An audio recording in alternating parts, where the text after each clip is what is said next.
Hey, December 18th. It's that time of year when people start thinking about New Year's resolutions. The more diligent among us even give the resolutions a test run. I haven't even heard of that.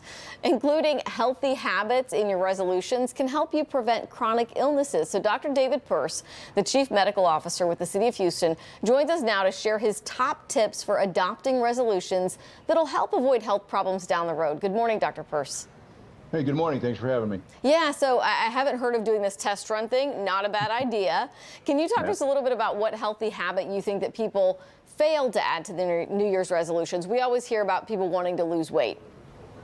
Yeah, there's a lot of things you point out the test run, because let's face it, as a society, we aren't really great at keeping up our New Year's resolutions throughout the entire year. So a test run of something, maybe something easy, is a good start. So one of the things I recommend people to do, and we've talked about this before, is good oral hygiene really has a huge impact on your overall health. And I don't think that people always really recognize that. We think a lot of good oral hygiene in terms of, keep me from having bad breath, maybe, cutting down my chances of having cavities, but it's really much more than that.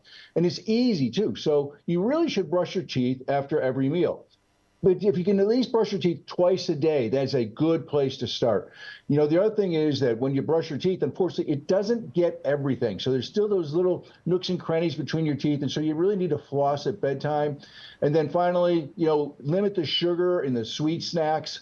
Those are really bad for your teeth. Those sugars, they turn into an acid, and they start eating away at the enamel of your teeth. And remember, the amount of enamel that you get when you're little is pretty much all you're going to get throughout your whole life. Now, there are things like the fluoridated tap water that we have here in Houston that will help reinforce your enamel, so that's a good thing to do too. A bad thing is smoking, and for people who already smoke, we know how difficult it is to stop smoking. Do what you can.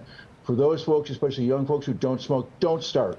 It's a terrible habit. It really is hard on your mouth. And you know what? We're learning over years that more and more is there a greater connection that we're recognizing between oral health and things like cardiovascular disease. So oral health is really important, and it's an easy New Year's resolution to start. Brush your teeth twice a day, floss at night, watch what you eat, don't smoke.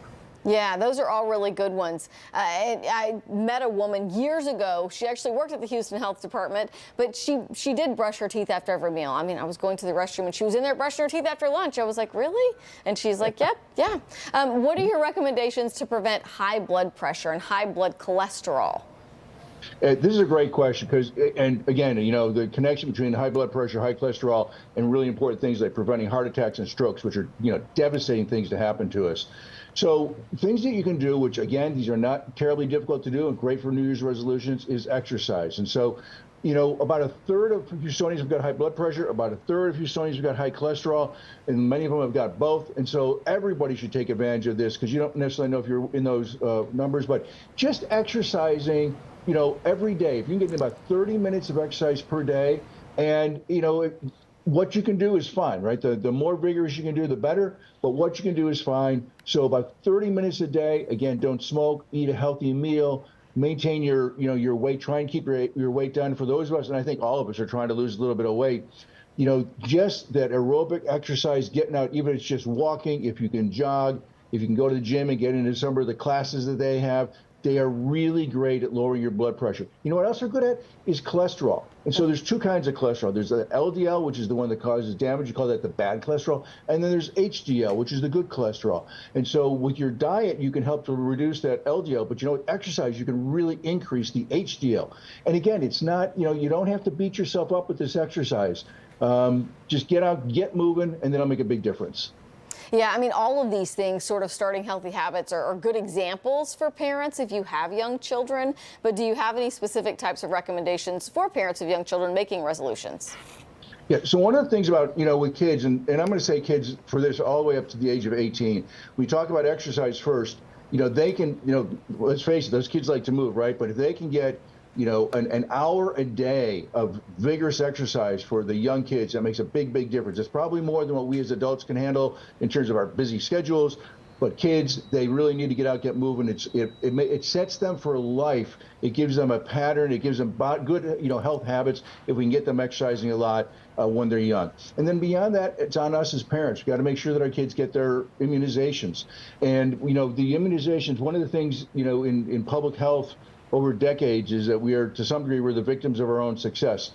I grew up, I knew of a kid I went to school with who had polio. We don't see polio in the United States anymore. I mean, it's still around on the globe, but we just don't see it because immunizations have really done a great job of limiting those. And so when you get your kid immunized, you're preventing them or minimizing their chances of getting pneumonia, meningitis, encephalitis. There's heart problems, infections in the blood, the ears, the joints, the bones that they can help.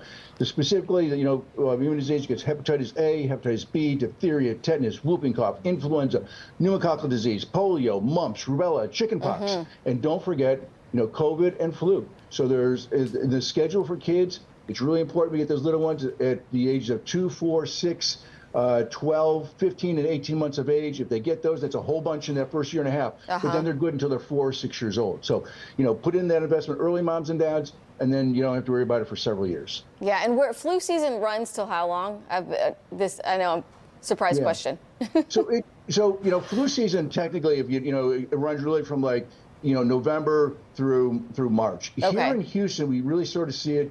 Most years, it's going to be in January, February. Okay. Like last year, we saw it really early, which is a little bit unusual, but that's the season. Okay, so for those of us who have put off and haven't gotten our kids flu shots, we should still do that. Okay. Oh, absolutely, absolutely. Yeah, it's never too late to get the flu shot. Remember, not only the flu shot, we get a new flu shot every year because the virus itself changes a little bit. But the impact of the flu shot from last year carries over a little bit this year, and then next year's will carry over a little bit more the year after. So I've gotten the flu shot every year for as long as I can remember. And in my life, since as an adult, I can only remember getting the flu once. All right. Okay, so then you're a good poster child for getting your flu shot. Dr. Persse, thank you so much for joining us this morning.